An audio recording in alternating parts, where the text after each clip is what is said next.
All right, hello, welcome in this different format. Now we're going to do a show review. So first, I want to apologize for the quality of the video. I know I've been saying that in improv we have a lot of bad quality video. I know it's a bit shaking and the sound is not that great, but you have subtitles and I hope that you will get to see it. I put the video in another, the show in another video. So it's 30 minutes long approximately. It's a good show, so that's why I wanted to show it to you. And I am today with Graeme, my fellow improviser. Hello. Hello, internet. Thanks for inviting me onto the show. I'm looking forward to it. And I'm inviting you to the internet, and that's great. And yeah, actually we've been doing that show for now 2 years. 1 year of practice, and 1 year just doing a lot of show.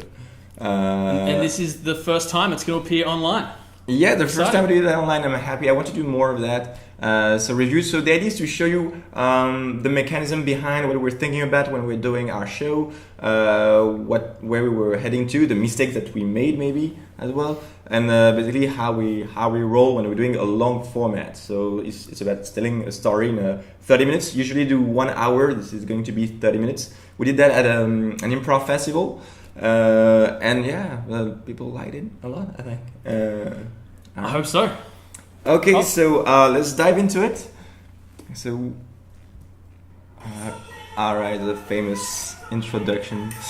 Yeah, there's something about introduction and shows like once you have something clean yet energetic. A lot of shows that we see that it's a bit messy. We had this little choreography together. So I get the idea just to energize the audience and to give the feeling of, okay, you're in good hands. We know what we're doing. Being competent on stage and showing what we're going to do is going to be great and neat, etc. Yes, I mean that is the one part of the show that is rehearsed, I guess. Yes. Yes, and we worked a lot on that. Actually, it lasts, I think, something like 3-4 minutes. But it took a lot of work for us to get that, to have this ping pong work where, okay, I talk, he talks, you talk, you give me back the lead, etc. And about doing something when the other one is talking. So actually we're doing a lot of things and it took us some time. Okay.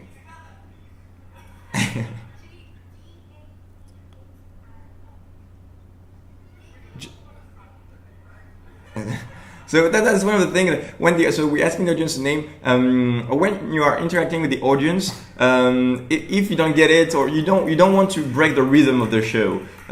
So if you're still being showing some good nature, still being very kind with the audience, but I didn't want to lose too much time with that name, so I just went for what I got. And mistakes are fun, so it's okay. I didn't get it right, but it was still fun, and it keep it on the track. I think in every show we do, there's some sort of mistake at some point with the audience, and they like it. Yeah. they like it when we mishear each other. And it doesn't really matter.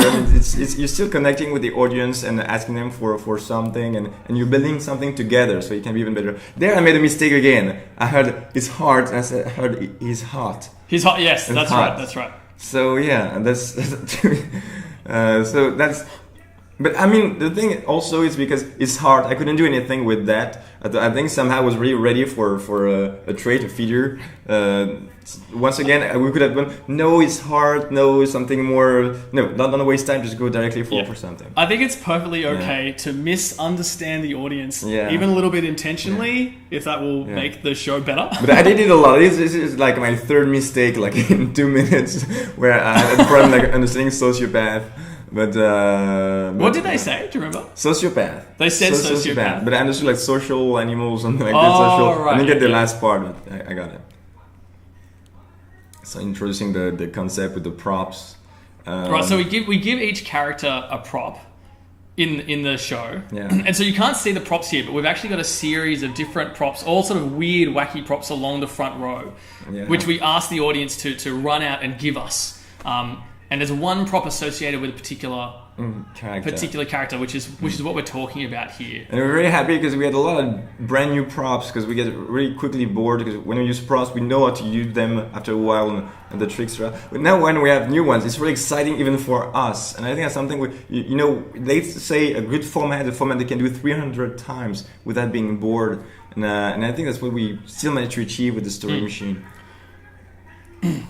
So this little skit here where we run in and grab a prop from the audience is something I love doing. I love running up to the audience and being like, give me a prop. You always see that all the people in the front row like freak out a little bit as they realize, oh shit, I actually have a job. I have to actually give something to these guys on stage. Really involved, they're really with you.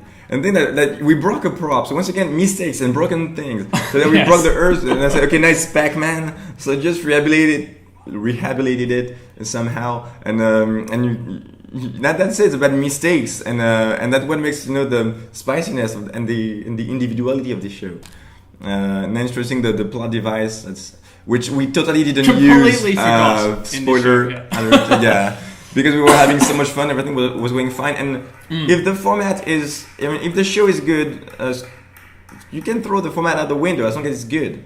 Okay, so now so I'm starting, and here when I'm doing this, I know I have to set up the platform, and I think I managed to set up in like 5-10 seconds. So where I am. I just came out of jail. I'm in the street, and I'm gonna look for an apartment. You know who I am. I'm an ex-convict. I'm on the loose.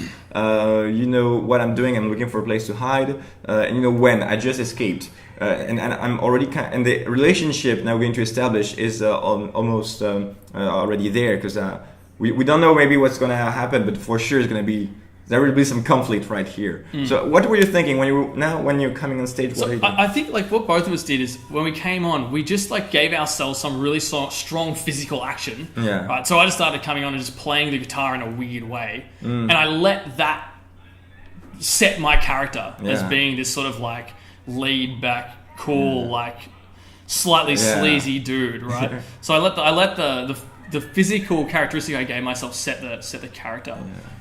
And here when I said hello, so I said it with a feminine voice, and that was an actual mistake. Oh, right. I realized, shit, like I want to pretend to be a woman, but I can't because I'm a dude. Right. So that's stupid. I was saying this mistake I used, and then I'm using the prop to make fake boobs, and that's the little mistakes don't cancel your mistake, just roll with it. So now that's it. I have a feminine voice, and he didn't go like, hey, no, you're a dude. Graeme totally played with me in that sense. He was like going like, okay, now I see you as a woman. So that he really rolled with me in that way. Yeah. Jethro. I love that my character here is he's so sleazy that he's even prepared to accept a man dressed up as a woman. Yeah. He tricks himself. He's so desperate. And that's the thing. I think the audience is okay. They can accept it. They can accept it. They are playing different props. So like a little bit of boobs, and you're a woman, even if you're a dude. And it's okay. I don't think it was fun for the audience. Where is my butter? And in there we're sticking to. I was saying, I want some butter. I'm your neighbor, and you stick to it. Stick to it. Yes. That's right. Yeah, it was like I'm just coming over to borrow some butter. That's right. Yes. Now I'm just playing the character like being stressed. So I'm giving Graeme the chance to do a thing which he's doing very well. He's setting up what we call this time bomb. So he wants to give me a glass of water and with something extra, and that's the time. It's perfect because this glass of water is still in the corner of our mind. And now we change the next beat, because I think it was a bad time. I take the risk of revealing myself, because we have been playing with that for long enough. And now look, Graeme's reaction is just so great. Like he's scared. It's an honest reaction, the best one you can have. So we're using now like a total status reversal basically. And yet still, although I'm lower status here, we still have this time bomb. Like you were saying a moment ago, right? There's that. Oh, so now flashback? Flashback. We're doing the flashback with the who I am. And that's exposition scene. That's really like to expose the character. So I'm taking this prop. It's a glass. So I'm at the wine fair now. And some people say never do a reporter scene. It's bad. It's the worst thought. Here it's okay because it's a short scene and it's about exposing who he is. So he's coming. And this billionaire thing just came up. So here it's really like we know that roughly where the scene is going to go. Now it's all about acting it and just showing the characters how he has something about billionaires. He wants to kill them all and trap them. So we're trying to make it as big as possible. And then what is funny that when you come back, we're changing characters, and I think the audience likes that because we need to.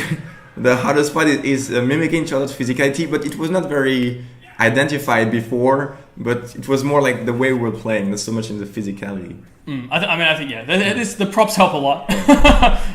And that's when I think one of the biggest contribution of Graeme in that show, because the biggest problem we have in that kind of scene is we need to give a proper objective to the high status, to the bad guy. And the thing is, if you just want to get his place, why doesn't he just kill him, cut him in half, and throw him away? You must have something more. And there I talk about the gig. It was a joke that was in the scene, so we're not gagging. And you used that. So really, that little joke I did was actually the starting point of something else. So now he wants to help me with the gig. So he's really connecting the two characters. So when actually I'm doing this, inside I was like, oh, thank you so much, Graeme. Thank you so much, because now I know that we are on track. We need to have an objective on each other. That's right. So what is the objective we have on each other here? So I'm trying to get you to go to... My objective now is going to switch, because at first I would just want you to go, which is a bad objective, because if I just want you to go, then the scene is over. Now I want you to help me get that gig. And now you know that if you help me, you're going to get my place, or I'm going to help you out to stay. Yeah, cool.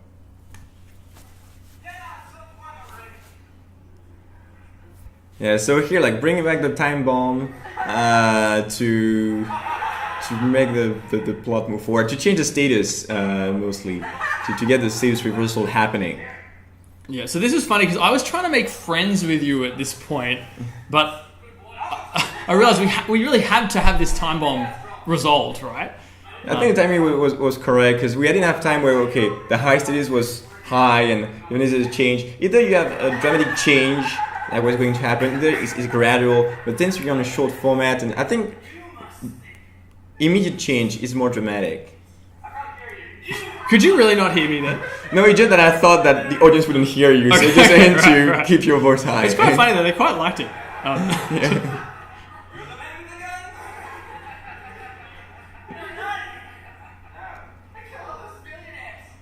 It's good, like you brought back the billionaire thing to really, what is the objective? It's money. So I'm trying to justify that what I want is money. Because it wasn't that clear. It could have been ideological. I probably could have made that clearer earlier in the previous scene. But given that I didn't, that's okay. I'm just justifying it now. And now the song is really like to trigger the GHB, because we're talking and trying to find how we can bring this reversal. You want to join in? I want to join in, but it's way too complicated. And so I'm like, that's fine. I'll just. So I think what you're trying to do is a classic game where you sing together. So another game that you can bring in a long format. Yeah. But not for this sort of song. It was too many words. I think I was struggling too much already, so I needed to focus. And there.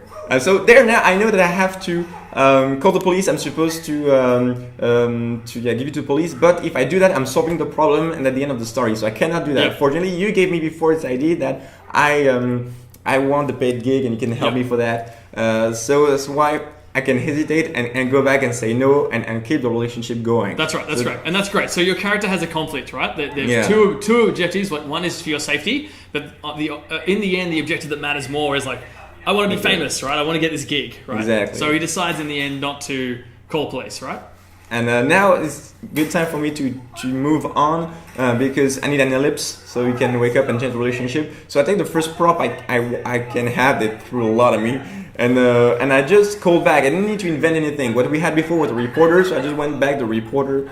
And actually somebody threw the gun at me, and right. I don't know if you can see that I kicked it to you and you got it. So right, yeah. So I've actually got the gun. So I've come on as a new character, and you know that because you saw me take the gun. Okay. So that's where like you play these interesting characters. That's really a great way to establish a new platform and make it interesting. You take a character like the commissioner, who's supposed to be like a hard ass, etc. But he made it a scary one. So you take a trait that is like really obvious and you change it to something counterintuitive. As long as everything else around it is still obvious and consistent, then you can do it. So you've got it comes across a bit of a contradiction in a way, because you're giving me these characteristics like I'm a boxer and I'm a commissioner, but yeah, my response to that is I create a bit of like an abrasion between those two things, which makes comedy in some ways. Yeah. And I think it's also to keep you in the circle of expectations, like still quite relatable and believable, but you bring that, so you bring the crazy, and I bring a bit of the basis of reality, and that's how it works well. So there, we had two different worlds, and we didn't know really where to go, and I'd say to give up on my idea to follow you. So I use that prop, I justify the prop, and then I move on to the next idea. Well, and then I've given up on my idea of the dogs. Yeah. And so now our two realities have converged. Yeah. Right. So cancel your ideas if that helps the movie, the story to go forward. Sometimes, I think there was a little bit of mislistening there, where we had cross paths, right? We didn't quite connect. But then that's okay. We just realized that we made that mistake, and then we justified it and corrected it and consolidated it into one reality as quickly as we could.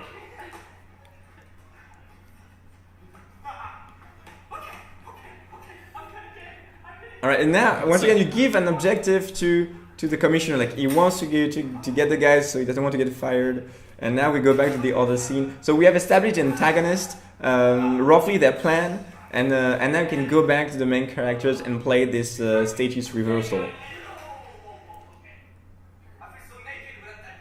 Yeah, so that's just to justify that I am the bad guy, but I think it was obvious.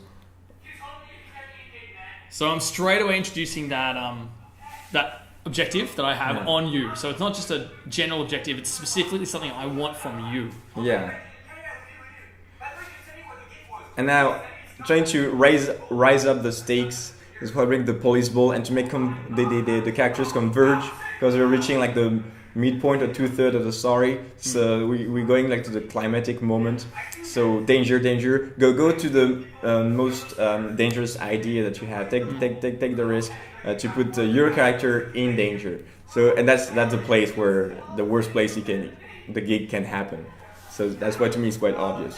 So I think there's quite a lot happens here that we say rather than show. So, for example, you define the fact that there's this police ball coming up, and then I tell the story. Okay, we're going to kill all this. You're going to kill all the singers, right? But I guess this is part of, because of the format. Yeah. We have to push the plot forward as fast as we can. Also, we're playing the relationship, but as well, I was really afraid of falling into the agreed activity kind of problem, which is like fear mechanism. Just show. But we played a bit and then move forward, and then I bring the 3-hand thing, like a first little thing. So I nearly cracked it then. I thought that was so hilarious when he did that on stage. So it's not that obvious in the video, but he's basically in the handshake, done a 2-handed handshake, and then a third one to show, actually he literally has 3 hands. And that's another thing that will come back later after. It's really starting with something. So my foot is stuck on a prop, and I actually don't listen to you at this point. Okay. So then you say this line inviting me to start singing or making music, but I didn't hear you. I'm just like, oh shit, I better come on stage. But it's okay, you move forward, and that's great. Actually, it's a fast forward a bit of the story. And here's I'm establishing the platform saying high, so that stadium can use as well to establish quickly a place. Play with random people like that are in that place, and that go away very quickly, and give some hint about the atmosphere of the song. Look at you looking just to check. Oh, that's the prop. Yeah, just check your prop. You couldn't see my prop. You're like at first I couldn't see you. I was not sure. No, okay, that's you. Okay, sorry. So I kind of hid the prop from you a bit there. And then then you find the prop. Like your character finds the prop. You get it with your hand, and you're like, oh shit. And so now we're like actually struggling for our lives. And you reacted so fast because you wanted first to pot. like to go away from each other, but then I put you closer, saying no, stay. It's more funny if you do like this, and you reacted like in a quarter of a second. It was so fast, and now we're just. So we're trying to make this fight scene as like epic and hard as possible, and their mistake, like the barrel is off. And then the cartridge goes away. Right. So both weapons are useless. So now we have to resort to our fists. Right. And like mistakes, and don't cancel it. We just play with it and go with it. Amazingly, the audience was really following all of these bits. And we're tired. I'm tired. I have no stamina. Yeah. I'm tired right now. And so we go back to fist fights, and we have a little bit of wordplay. verbal fights. Just while we get our breath back. Yeah. And now when you're doing fist fight, we use the classic slow-mo trick. So I have no idea what I'm doing, so I'm just reacting. I want you to win, I think. Yeah. And so there, like, I was expecting you to stop me. And then when you didn't, I wasn't doing a real punch, which was kind of a bit of a wimp for me. So I just had to go with the tackle instead. But you know that I cannot win. Actually, now you realize blocked me that up. I cannot win this fight. Otherwise, the story is over. Yeah, and I think I just realized that at this point. And then, yes, okay, so I've used my third hand, which you introduced earlier. And the callback of the three hands is just so great. So I think this is the moment the audience liked the most. Yeah. And we get... And I have to lose. That's just so great. I think we got a lot of love from the audience for that callback. Yeah. That actually really resolved an important part of the plot, right? Well, apparently... And another callback that is so damn hard, and then another callback of the killing the other singers. So just recycle your ideas. So I said I've killed all the singers. And the thing that I'm a bit out of breath, and I feel like I'm not sure I can sing. Right? I can see I'm a bit out of breath. I'm a little bit nervous. You can say I'm a little bit like, oh shit, he's actually really tired. So I'm like, yeah. Let's tread water for a bit here. So we're just gaining time here by hesitating.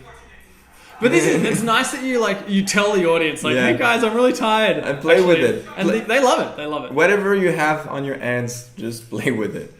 That all sharpen my scalpel thing. I was just thinking something completely different, but we'll just let that. We'll just let it go. So that one game, so this famous game where you ask the audience to give you genres, styles for songs, and then you sing them. You can recycle that in your shows. It's no problem, and in a long format as well. So I'm really happy to get this interaction with the audience, and we always try to get as much interaction as possible. Yeah. I think I like that you gave me that, and the audience they love being asked for advice. And you decided so fast, like. I want a song. You have opera, metal. Okay, opera. First thing is you keep up the pace. And that's pimping. That's not like it's pimping me, and that's good. That's great because you can do that because it's not destroying it's challenging, and you want to see the improviser being like in danger, and so that's really good. Yeah, I was like, oh my god, it's so good because he can sing really well. I'm trying to raise the stakes for you here a bit. Get the audience ready for what's about to happen. So I said to warm up, but actually, I'm glad you rejected that. I'm glad you're like, no, we don't need to warm up. We don't need to tread water. We're going to do this now. I'm glad that you did that. So now I'm just using some opera air that I know. Not my best text. No. Give yourself something difficult to rhyme with, and the audience will appreciate, even if you fail. But ambiguous and dangerous actually rhyme pretty well. Yeah. So that's the moment where actually I use a song to make the self-revelation. So that's the self-revelation of the character that is going to bring the last tilt between the two characters to make the story move forward.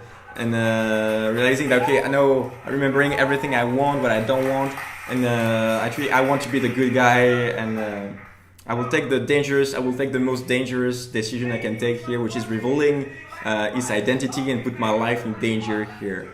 So this is funny because I'm actually trying to conclude it by making us friends, but you end up actually taking the complete opposite direction, and betraying me actually, right? So now you go back to bad guy mode. So I have to I'm like, oh no, shit, I was vulnerable a minute ago, and then I'm like, okay, actually, you know what? I'm just gonna go back to being classic bad guy. And now I'm using a lot of different props to play a lot of different characters, which is something we do a lot at the end of stories to bring some climatic feeling, where a lot of different characters, so we show like the stakes and this is a bit of a set piece where we just have like 4 or 5 different random characters come on, say one line each. We introduce a whole lot of different props, bit of audience interaction. Exactly, a lot of audience interaction, because suddenly you're like, okay, go. So now they get really like to give them this, I wanted to give you that prop, okay. Because we cannot bring too many characters in the story, so we just bring a lot for one line to play with the audience. So now, the gun's on my right hand, but I put in my left hand for the stage position. Some self-direction there. Yeah. So I first... And I bring back the 2 bellies thing, which is the 3rd time, so I was really happy. 3 times the theater, 3 times we made that recall. So that was... Right, sorry. Great that was a slow-moving bullet, but I thought I was pretty good. So I decided to end it because we had enough fights for that show. So so I decided to you reload and shoot with the second clip. Okay, so yes, I was really pleased that you at some point you need to solve your problems. Yep. Yeah. Just throwing in a bit of a police brutality joke there. Thanks for that, Arno. Yep. Engaged artist, you know. Yep. That's what theater is for. And then at the conclusion, quite a Shakespearean one. Because you wanted to sing, actually. Yeah, I wanted to sing. Yeah. So I got my little like poem. Well, I didn't really sing here. It's more of a epic sung poem, like epilogue poem. Yeah. It was nice, very nice ending, really climatic again. We didn't have a proper atonement where we like solve the relationships and blah blah and see what happens after. We were a little bit late in that show because in the festival we were the last show, so people were telling us, okay, you're done. So it was not 30 minutes, but more like 25 minutes. It's okay. It was okay. I think it was an extremely fast-paced show plot-wise. Yes. Like we just like went scene to scene to scene to scene, and didn't spend so much time developing the physicality or really characters. Or the characters. Yep. I'm still not very happy about the acting because I was a bit second degree, and that's not good. Yeah, I felt about the same for my own acting. But I think, on the other hand, our energy level was really high. Yeah. Lots of audience interaction. Lots of fun. So for a short show, I think, we got a lot of love from the audience, and I think that's something. So I think all in all, I was pretty happy with the show. Still a few mistakes with the physicality, the acting, and the fact that we didn't bring back we didn't use the moment where we're supposed to go to the apartment because you have the lead. We canceled that to move forward in the story. And we were driving the plot so fast. There were a few sort of character relationship moments that didn't make sense. So like the relationship between our guitar player and the sociopath.